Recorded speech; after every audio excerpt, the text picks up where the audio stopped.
Uli membelai, mengukir wajah suaminya menggunakan jari telunjuknya.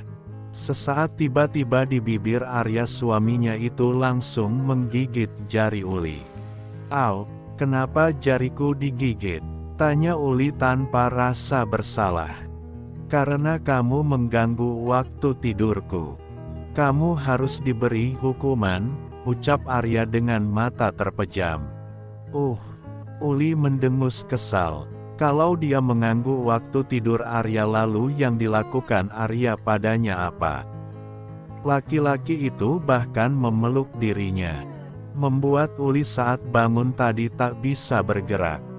"Berarti kamu sudah bangun sejak tadi, kan?" tanya Uli dengan matanya yang melotot tajam. "Memangnya aku pernah bangun siang hari?" Arya bukannya menjawab malah memberikan pertanyaan. Uli terlihat berpikir keras sebelum akhirnya dengan pelan-pelan dia menggelengkan kepalanya. Sudah seperti anak yang ketahuan melakukan sebuah kesalahan. "Kalau begitu, mengapa kamu mengganggu aku?" tanya Arya sekali lagi. "Itu karena kamu memeluk diriku. Aku saat bangun jadi tak bisa langsung bergerak ke kamar mandi. Jadi aku coba saja memperhatikan wajahmu." Uli mengatakan hal itu tanpa takut atau sungkan sekalipun. Lagi pula memang Arya yang lebih dulu menjahilinya. Lalu untuk apa malu-malu? "Sudahlah, sekarang sebaiknya kita mandi saja. Nanti jam 10 kita akan melanjutkan perjalanan lagi." Setelah mengatakan itu, Arya bangkit dari posisinya yang masih berbaring di atas kasur. Laki-laki itu kemudian bergegas ke kamar mandi untuk membersihkan dirinya. Sementara itu, ada Uli yang sedang terlihat bingung. Otaknya mencerna kalimat Arya yang barusan diucapkan laki-laki itu padanya. "Kita mandi, kita mandi." Dua kalimat itu berputar-putar terus di kepala Uli. "Apa dia sedang mengajakku untuk mandi bersama?" tanya Uli entah ditujukan pada siapa.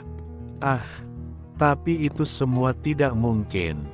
Bukankah dia sendiri yang bilang kalau dia tidak akan berhubungan suami istri denganku saat dia belum mencintaiku? Uli semakin berpikir keras mengenai dua kata yang diucapkan Arya barusan. Dia harus secepatnya mencari tahu tentang itu. Atau jangan-jangan itu hanya sebuah ajakan saja. Atau hanya sebuah kalimat agar kami bangun lalu mandi.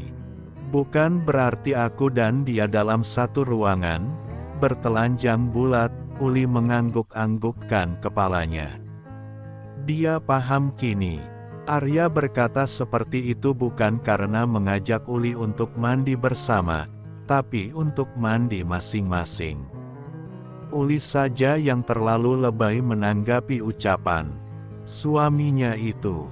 Atau karena memang dia menginginkan hal yang lebih. Pukul 10 waktu Indonesia bagian Barat. Mobil Alphard putih milik Arya keluar dari pelataran resort tepi danau. Tersisa 3-4 jam lagi menuju ibu kota provinsi. Di sanalah Arya dan Uli akan tinggal nantinya. Mungkin hanya untuk sementara waktu, setelah itu Uli akan dibawa oleh Arya ke ibu kota negara. "Aku bosan," kata Uli saat sudah berada 1 jam di perjalanan. Arya mengalihkan perhatian dari benda pipih nan canggih di hadapannya. Laki-laki dengan kaos hitam polos itu melihat ke arah istrinya yang sedang menatap pemandangan luar dari jendela. "Kenapa bosan? Bukankah kamu sudah biasa melakukan perjalanan jauh seperti ini?" tanya Arya. Seingat Arya dulu, kan Uli sekolah di kota. Jadi sudah pasti istrinya itu sering bolak-balik pulang pergi desa ke kota. Lalu kenapa sekarang bosan? Kalau naik travel atau angkutan lainnya? Aku akan berbincang-bincang dengan orang yang gak aku kenal. Lalu kalau di sini, aku seperti orang bodoh, tak ada teman mengobrol. Uli marah. Dia kesal karena suaminya terlalu banyak menghabiskan waktu dengan ponsel selama perjalanan ini. Daripada berbincang dengan dirinya. "Iya, sudah kalau begitu kamu tidur saja," kata Arya memberi usul. Uli mendengus kesal.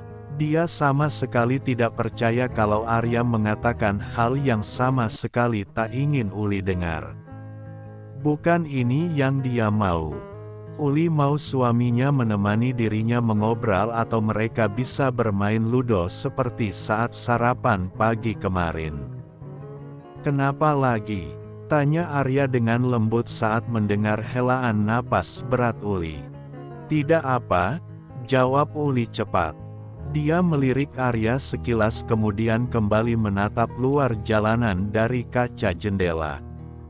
Kesal itu memenuhi hati Uli. Dia benar-benar kecewa pada suaminya. "Trisno, kita main tebak-tebakan, yuk." Uli tiba-tiba terpikirkan sesuatu. Kalau suaminya tak bisa diajak mengobrol dalam mobil untuk menghilangkan kejenuhan, pasti Trisno bisa. Supir bujang lapuk itu selalu punya cara untuk membuat orang tertawa. Dia memiliki jokes yang tidak terpikirkan oleh orang lain. Elbu tidak salah ngajak saya main tebak-tebakan. Lalu bapak mau dikemanakan?" tanya Trisno tak percaya. "Suamiku sedang jadi batu. Dia lebih suka menghabiskan waktu dengan ponsel pintar daripada istrinya yang cerewet ini." Uli berkata dengan suara keras dan ketus. Dia sengaja menyindir suaminya yang sedang tidak memperdulikan dirinya itu. Mungkin saja suami nyonya sedang kerja. Kalau dia kerja dan menghasilkan uang yang banyak, nyonya pasti akan senang. Trisno tak ingin macam-macam dengan Uli. Sebab Uli adalah istri Arya. Kalau bertindak tidak sopan sama saja mereka tidak menghargai Uli. Ada batasan-batasan untuk setiap lelucon dan juga apa yang dikatakan. Tak semua bisa disamaratakan.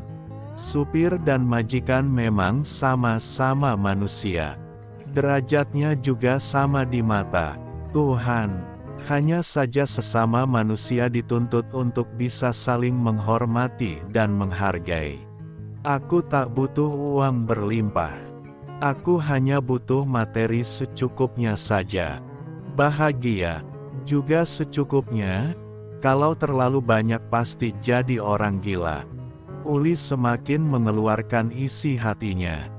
Dia benar-benar kesal kala didiamkan oleh Arya seperti ini.